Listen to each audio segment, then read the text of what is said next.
Beep, beep, beep. Good morning, good afternoon, good evening, good night. Welcome to the court of the EDI Jester. I've got an interesting piece for you today. Become a warrior teacher, buy me a coffee, but most of all, share. Sharing is really important. It's not as important as liking, right? So if you enjoy any of my drivel, or you like my shirt, just like this, will you? Because if people like it, it makes all the difference in the world to the algorithms, I'm told. So if you can like it. Here, I'm enjoying this spat about ChatGPT and what's the one called on Google? Gemini. That's so deliberate, Gemini, right? Because it can't behave itself, i.e. it won't make a declarative statement. I've been saying this for bloody months and months and months. We cover it on the Warrior Teacher Program in year 2, right? So it won't make a declarative statement. So you ask it something and it'll go, and this is a nuanced and very difficult area of it. So it won't make a declarative statement. So you can't get it to say that a man's a man and a woman's a woman.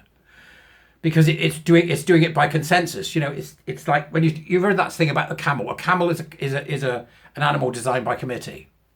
Right, so this is the same thing. What they've done essentially is create a sort of program that will allow you to see what happens when you design things by committee, and there's consensus about everything. That's what it is. So you ask them about, paedophilia, and they'll justify it.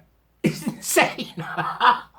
But it's interesting because it shows you that AI isn't being driven by science; it's being driven by the social sciences, the ass end of the social sciences. The real bum dribblers. Right? There you go.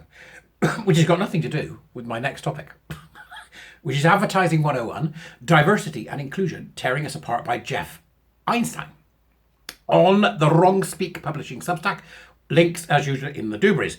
As addicts in what I call the great age of addiction, an age with state-sponsored addiction is the default rule rather than the exception.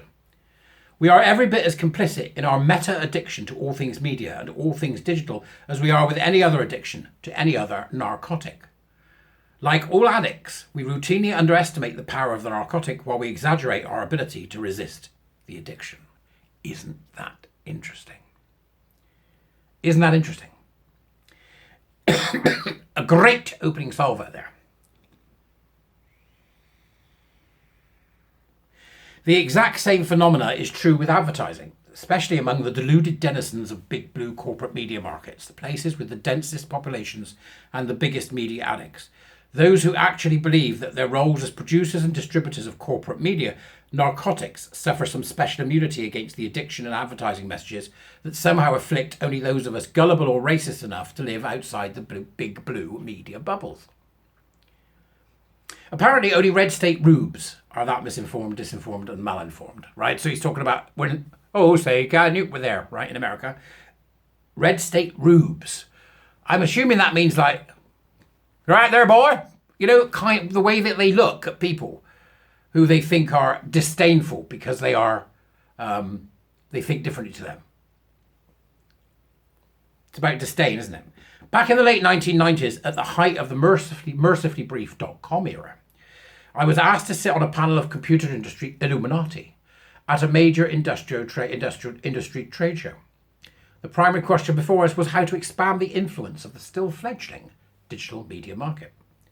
All of my fellow panel members agreed that the best way to grow digital media was to demonstrate the benefits of the internet as a commercial medium and thereby cultivate consumer trust and confidence through organisations like the newly emerged Internet Advertising Bureau. But that struck me as unnecessarily high-minded on one hand and thoroughly disingenuous on the other. It seemed to me that consumers likely didn't need someone else to explain the benefits of the internet to them. And besides, no one in either radio or television ever felt the need to explain anything to anyone. So instead I suggested that the best way to expand digital media was to sell more computers, the way early radio pioneers sold more radios. And it's the same way with early television. They just sold more TVs. There was no radio advertising, no reach, without a large installed base of radios, I argued, and no television advertising without a large installed base of TVs. The exact same dynamics would apply to digital media. Sell the boxes, build it, and they will come. Reference there to the Fields of Dreams. Kevin Costner. Well, they did. 4 notable moments in advertising occurred during the dotcom era. Aggregate cable TV reach exceeded broadcast network TV. for the first time. Suddenly broadcast became the alternative to cable. The proliferation and success of cable, build it and they will come, as a commercial medium forced the transition at the agency level from an overreach model measured in soft data accrued by inexact surveys to a covert version of reach predicated on hard behavioural targeting data. Reach went underground. Now this is fascinating. This idea of behaviourist advertising, the kind of behaviourist advertising, the sort, like challenge 25 and eat 5 fruits a day and, it's all nudging us in it, nudge units and all that type of crap. This is some of the roots of that is here in terms of how we're treated by the media today. So this is a fascinating thing to lay over, because here specifically talking about the advertising world. But from our perspective, how is this behavioural stuff being used on us in terms of our fight, is gender critical, against the lunacy of gender?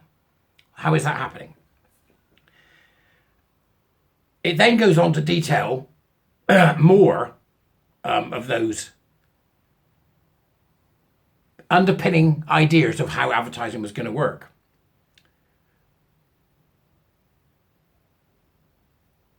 But here's a quote, which I think is very interesting. It's called the Quality of Life Toolkit. Over the next couple of years, as I continue to challenge the efficacy and ethics of digital media's sacred cows-like behaviour targeting, so they pick what they want you to target and how you want you to think, and big data, my industry star continued to fade until finally it was all but extinguished. My wiki column about the business downsides of default media addiction in a prestigious online media publication was effectively cancelled in 2005. When I compared the standard digital media industry practice of dropping cookies without notification on unsuspecting site visitors to the sinister date rape practice of dropping roofies into cocktails at a bar. Now, of course, just about every commercial website offers opt-in notification about cookies the moment you put up a digital bar stall, precisely so you won't feel like the victim of a digital rape. This is really interesting in bringing us to consider what's happening, not just to ourselves, but with our data, who controls it, why are they using it, why aren't we getting paid for it? There's 100 questions being asked here, as well as really calling to us to see that what's been happening in digital, in gender and all the crap that comes with it, mirrors what's been going on in advertising and marketing, who have a responsibility for this, the PR industry, advertising, marketing, just as much as the psychology, the education industry, and the other industry have played a part in this. To what degree are you being nudged? To what degree are people being nudged to accept gender nonsense, queer nonsense, critical race theory nonsense? And how do you spot it? So I was there with the warrior teachers with their first session in one of the cohorts. And everybody always goes off going, what are you talking about? As I give them their chosen project for that week, which I chose, by the way. It's that kind of course.